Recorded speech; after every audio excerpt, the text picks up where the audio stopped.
ఈరోజు భద్రాద్రి కొత్తగూడెం జిల్లా పాల్వంచ నివాసి అయినటువంటి సిద్దిల కాసిం హైదరాబాద్లో ఎన్జిఓ సంస్థ ద్వారా అనేక మంది పేద ప్రజలకు అలాగే పేద విద్యార్థులకు వాళ్ళ సంస్థ ద్వారా అనేక సేవా కార్యక్రమాలు నిర్వహించడం జరుగుతుంది.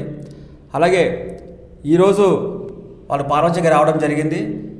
గత 20 సంవత్సరాలుగా పాల్వంచకి ఎన్నికలు లేకపోవడం వల్ల ఉన్నటువంటి అభివృద్ధి రాబోయే రోజులలో ఈ ఎన్నికలు జరిగిన తర్వాత అభివృద్ధి ఉంటుందా ఉండదా అనే అంశం మీద ఈరోజు వాళ్ళతో మనం ఫేస్ టు ఫేస్ అడిగి తెలుసుకుందాం. నమస్తే కాసిం గారు. నమస్తే అండి. గత 20 సంవత్సరాలుగా పాల్వంచ కార్పొరేషన్కి ఎన్నికలు లేవు. కార్పొరేషన్ అయిన తర్వాత ఎన్నికలు జరగబోతూ ఉంది. అలాగే అన్ని డివిజన్లో కూడా చాలామంది అభ్యర్థులు పోటీ చేస్తూ ఉన్నారు. స్వతంత్ర అభ్యర్థులు కూడా బరిలోకి ఉన్నారు. ముఖ్యంగా యువత కూడా ఎక్కువ సంఖ్యలో నామినేషన్ కూడా వేయడం జరిగింది. దీని మీద మీ స్పందన ఏంటి? ముందుగా విజన్ న్యూస్ ఛానల్కి అభినందనలు. ఎందుకంటే ఈరోజు దాదాపు 20 సంవత్సరాలుగా పాల్వంచ పట్టణంలో ఉన్నటువంటి వివిధ ప్రాంతాలు, గ్రామాలు, వార్డులు ఎటువంటి అభివృద్ధికి నోచుకోలేదు. చాలా అంధకారంలో ఉండిపోయినాయి. పాల్వంచ పట్టణానికి దగ్గరలో ఉండి కూడా ఈరోజు పల్లెల కంటే హీనంగా పట్టణాలు అభివృద్ధికి నోచుకోకుండా చీకటి బతుకుల్లో నివసిస్తున్నటువంటి చరిత్ర పాల్వంచ పట్టణానికి ఉంది. సో ఇప్పుడు ఈరోజు 20 సంవత్సరాల తర్వాత ఒక అభివృద్ధి పదంలో నడవటానికి ఈరోజు ఒక వార్డుల అభివృద్ధి కోసం మెజారిటీ పీపుల్లో ఈరోజు యువత ముందుకు రావడం అనేది గొప్ప ఆశించే విషయం, గొప్ప అనుకోవచ్చు. ఎందుకంటే ఈరోజు గత పాలనలో చూసుకుంటే అధికారం అండతోని ధనం బలంతోని మనల్ని పాలించినటువంటి వివిధ పార్టీలు ఉండగానే ఎటువంటి అభివృద్ధికి నోచుకోలేదు పాల్వంచ.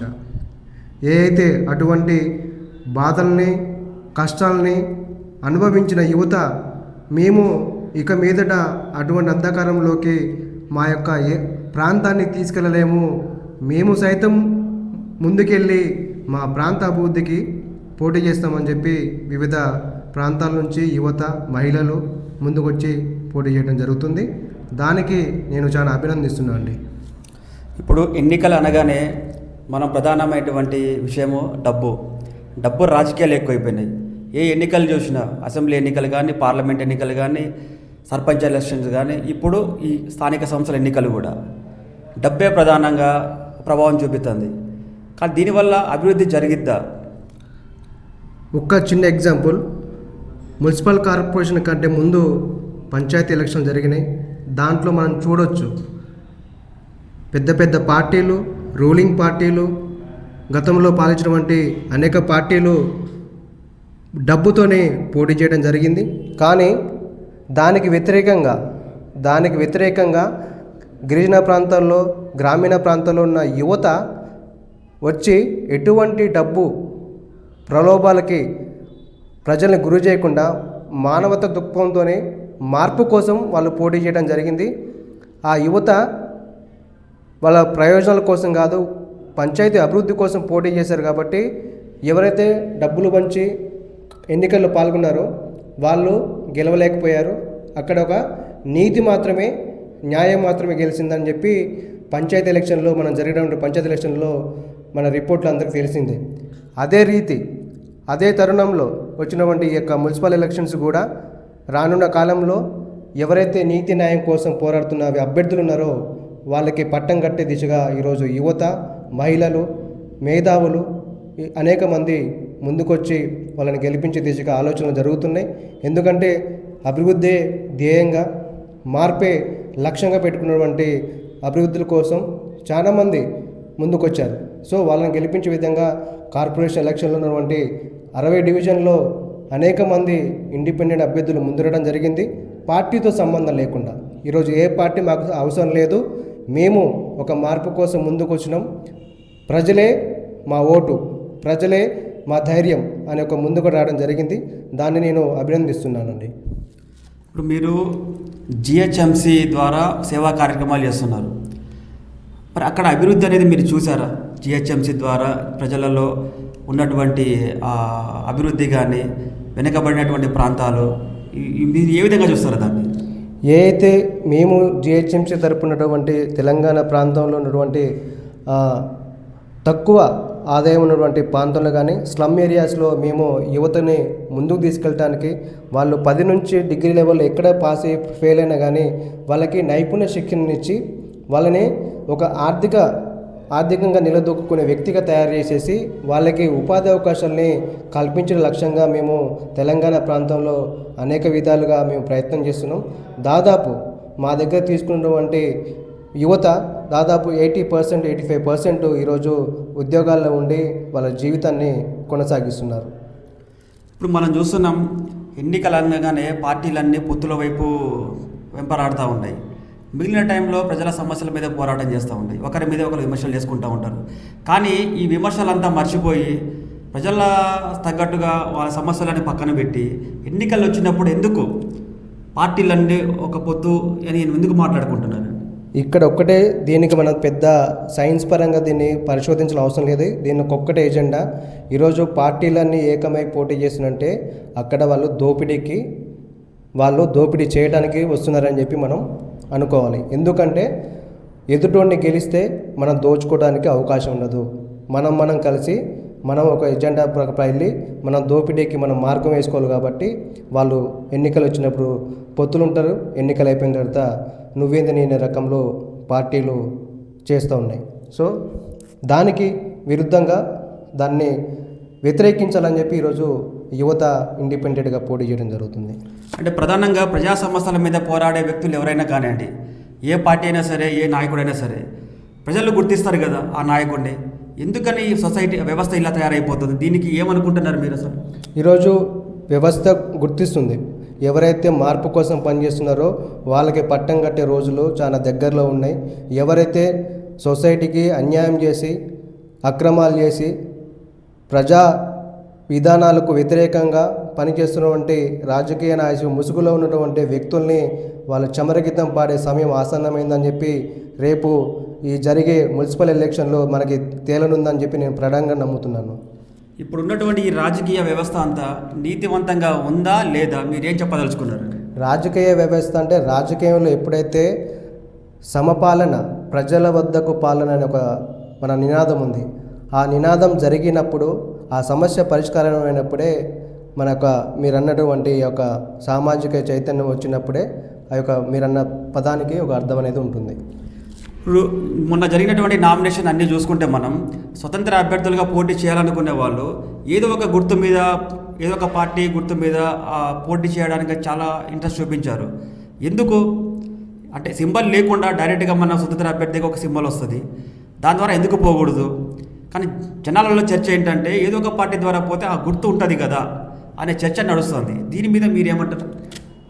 ఒకటి, స్వతంత్ర అభ్యర్థులు ఎవరైతే పోటీ చేస్తున్నారో వాళ్ళు ఇంతకుముందే ప్రజల్లో నిమగ్నమయ్యి ప్రజా సమస్యల మీద పోరాడి ఎంతో కొంత వాళ్ళకి ప్రజల మార్పులో వాళ్ళు భాగస్వామయ్యి ముందుకు నడిచారు. కాబట్టి వాళ్ళకి ఎటువంటి పార్టీల సపోర్ట్ కానీ వాళ్ళ ప్రభావాలకి లొగ్గకుండా వాళ్ళు ముందుకు వచ్చి పోటీ చేస్తున్నారు. కానీ ఈరోజు పార్టీ సింబల్స్ని గుర్తుపెట్టుకొని ఎవరైతే మనం ముందుకు వస్తున్నారో వాళ్ళు పార్టీ సింబలే ప్రజలకు తెలుసు కాబట్టి, వ్యక్తులుగా వాళ్ళకి తెలియదు కాబట్టి, సో వాళ్ళని కాపాడేది ఆ పార్టీ ఎజెండాలే అని వాళ్ళు ముందుకు నమ్మి ఆ పార్టీలకు తొత్తయి వాళ్ళు ముందుకు వస్తున్నారు.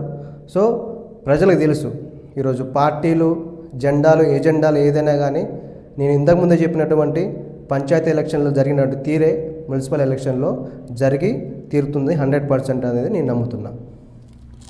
ప్రధానంగా ప్రజల్లోకి వెళ్ళడానికి ఏ పార్టీ గుర్తు అవసరం లేదు, ఆ నాయకుడికి మంచి గుర్తింపు ఉంటే చాలనేసి మీరు నమ్ముతున్నారా? Yes, correct. ఎందుకంటే ఈరోజు మనం మంచి పని చేస్తే ఒక చెట్టు నాటామనుకోండి, ఒక విత్తనాన్ని నాటాం మనం. ఒక 10 సంవత్సరాల క్రితం ఒక విత్తనం నాటితే ఆ విత్తనం పెరిగి పెద్దయి ఒక వృక్షంగా మారి అది మనకు నీడనిస్తుంది. ఒక వ్యక్తి చేసే మంచి పని రేపొద్దున తనను నిలబెడుతుంది, 10 మందిని నిలబెట్టేలాగా చేస్తుందనే నా నమ్మకం. దాని ప్రకారమే యువత ముందుకెళ్తుంది, స్వతంత్ర అభ్యర్థులో విజయమే కాంక్షిస్తుంది.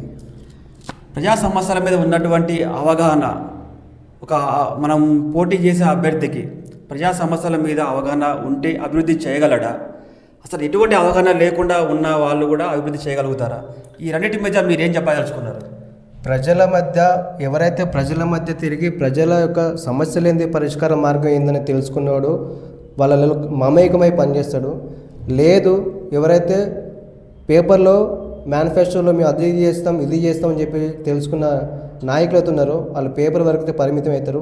ప్రజా సమస్యల మీద ప్రజల నాడిని ప్రజల యొక్క మమేకమై వాళ్ళ ఆలోచనల్ని మార్పు దిశగా తీసుకెళ్ళినప్పుడే ఆ వ్యక్తి ప్రజల్లో ఒక నాయకుడిగా ఒక కార్యకర్తలాగా వాళ్ళని ముందుకు తీసుకెళ్ళి ఒక లీడర్, ఒక నాయకుడికి ఒక లీడర్కి ఒక రాజకీయ నాయకుడికి చాలా డిఫరెంట్ ఉంది. ఒక లీడరు తను పనిచేస్తూ తన నమ్ముకున్న ప్రజల కోసం పనిచేస్తాడు. రాజకీయ నాయకుడు తన లబ్ధి కోసమే పనిచేస్తాడు. దాన్ని నేను నమ్ముతున్నాను. ఇప్పుడు మనం చూసుకుంటే పాల్వంచ కార్పొరేషన్ అంతా కూడా డివిజన్ల వారీగా విభజించారు. ఇంతకుముందు వార్డులు ఉన్నాయి, ఎవరి విధులు వారు ఉన్నాయి, ఏ ఊరికి ఆ వారు సంబంధించిన ప్రజలు ఉంటారు. కానీ ఈ డివిజన్లో అసలు ఆ డివిజన్కి సంబంధం లేనటువంటి వ్యక్తి వచ్చి నామినేషన్ వేసి పోటీలో ఉంటున్నారు. మరి ప్రజలను వాళ్ళని ఆదరిస్తారా? ఆదరించకపోయేదే ప్రజలు తేలుస్తారు. ఎందుకంటే అసలు ఆ వార్డుకి సంబంధించిన వ్యక్తి కానీ అక్కడ వార్డులో పరిచయం లేని వ్యక్తులు కానీ ఈరోజు మున్సిపల్ ఎన్నికల్లో నిలబెట్టడం జరుగుతుంది. ఇది కూడా రాజకీయంగా ఎదగటానికి, రాజకీయ లబ్ధి కోసము, వాళ్ళ పార్టీ మనుగడని కోసము, రేపొద్దున మున్సిపల్ చైర్పర్సన్ ఒక పొజిషన్ని దక్కించుకోవడం వాళ్ళు ఈ యొక్క వివిధ ప్రాంతాల నుంచి వివిధ వ్యక్తుల్ని నిలబెట్టే ప్రయత్నం చేస్తున్నారు. కానీ ప్రజలు వాటిని నమ్మే దిశగా అయితే ఉండటం లేదు. ఎందుకంటే మా ప్రాంతంలో ఉన్నటువంటి వ్యక్తులకే మేము ప్రాధాన్యత ఇవ్వాలని చెప్పి వాళ్ళు ప్రగాఢంగా నమ్ముతున్నారు. బహుశా ఏదైతే రాజకీయ వ్యూహాలు ఉన్నాయో అవి రేపొద్దున ఆ వ్యూహాలు వాళ్ళు రచించినటువంటి వ్యూహాలు దెబ్బతినే విధంగా ప్రజల ఆలోచనలు ఎంతో కొంత మెరుగుపడుతున్నాయి. సో దాని ప్రకారమే ఎన్నికల్లో మార్పు అనేది పెద్దగా ఉండబోతుందని నేను నమ్ముతున్నాను. ఇప్పుడు మీరు వ్యక్తిగతంగా ప్రధానంగా మీ బ్యాక్గ్రౌండ్ చూసుకుంటే విద్యార్థి ఉద్యమం నుంచి వచ్చిన వాళ్ళు, ఆ భావజాలం మీకు ఇప్పటికీ ఉంది. మీరు ప్రధానంగా ఎవరికి మద్దతు ఇవ్వదలుచుకున్నారు? పార్టీ అభ్యర్థులక, స్వతంత్ర అభ్యర్థులక? పార్టీలో కూడా అభ్యర్థులు మంచి వాళ్ళు ఉన్నారు. కానీ ఆ పార్టీ చేసే ఎజెండాలకు కానీ ఆ పార్టీ అనుసరించే విధానాలకు కానీ కొంతమంది వ్యతిరేకత ఉన్నారు. కానీ ఎటువంటి రాజకీయ లబ్ధి కాకుండా, రాజకీయ నాయకుల అండదండలు లేకుండా మేము మా సమాజం కోసం, ఒక మార్పు కోసం మేము కూడా పోటీ చేస్తాం, మార్పులో మా వంతు భాగమవుతాం అని అయితే స్వతంత్ర అభ్యర్థులు ఉన్నారో వాళ్ళు ఖచ్చితంగా ధైర్యంతో ముందుకు వస్తున్నారు. ఎన్ని అడ్డంకులున్నా, ఎన్ని బెదిరింపులు వచ్చినా, ఎన్ని కుట్రలు చేసినా కానీ వాళ్ళు నిలదొక్కుని ముందుండి పోటీ చేసే ప్రయత్నంలో ఆల్రెడీ నామినేషన్ చాలామంది వేశారు. 60 డివిజన్స్లో ఎక్కువ మెజార్టీలో ఇండిపెండెంట్ పోటీలు నామినేషన్ జరిగిందని తెలిసింది. కాబట్టి ఏదైతే ఇప్పుడు జరుగుతున్న నామినేషన్లో రేపు 3వ తారీఖు జరగబోయే ఫైనల్ లిస్టులో ఎంతమంది అయితే ఇండిపెండెంట్ అభ్యర్థులు ఉన్నారో వాళ్ళందరూ గట్టి పోటీ ఇస్తారని చెప్పి నేను నమ్ముతున్నాను. చివరిగా పాల్వంచ కార్పొరేషన్ అభివృద్ధి పదంలోకి వెళ్తుందా, వెళ్ళదా? ఇది ఒక మంచి అవకాశం, 20 సంవత్సరాలతో వచ్చిన అవకాశం.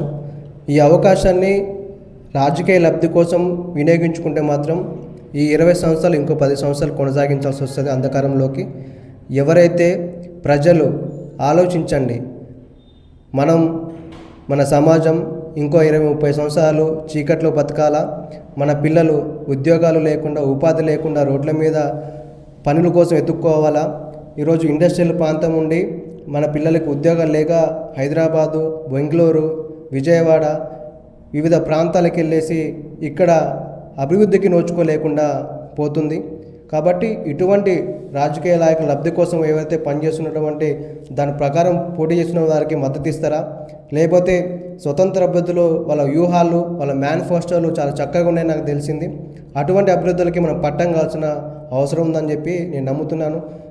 ఖచ్చితంగా ప్రజలలో మార్పు వస్తుందని, ఎందుకంటే ప్రజలు కూడా ఆలోచిస్తున్నారు. సో ఈ యొక్క ఎన్నికలు పాల్వంచని దశ మార్చే విధంగా ఉంటాయని చెప్పి నేను నమ్ముతున్నాను. ఇది ప్రముఖ ఎన్జిఓ సంస్థ టెక్నికల్ నిర్వాహకులు సిద్దెల కాసిం గారు అవినీతి రాజకీయాలకు వ్యతిరేకంగా, డబ్బు రాజకీయాలకు వ్యతిరేకంగా, అభివృద్ధి ప్రధానమైనటువంటి ధ్యేయంతో ఇండిపెండెంట్గా నామినేషన్ వేసినటువంటి అభ్యర్థులు కష్టపడి ముందుకు వెళ్తే కనుక ఖచ్చితంగా విజయం సాధిస్తారని చెప్పేసి వాళ్ళ యొక్క ఆశాభావం వ్యక్తం చేస్తున్నారు. అలాగే ప్రజలందరూ కూడా ఒక స్పష్టమైన అవగాహనతో ప్రజా సమస్యల మీద అవగాహన ఉన్నటువంటి వ్యక్తులను గెలిపించుకోవాలని చెప్పేసి వారు మనతో వారి యొక్క అభిప్రాయాన్ని పంచుకోవడం జరిగింది. Over to studio.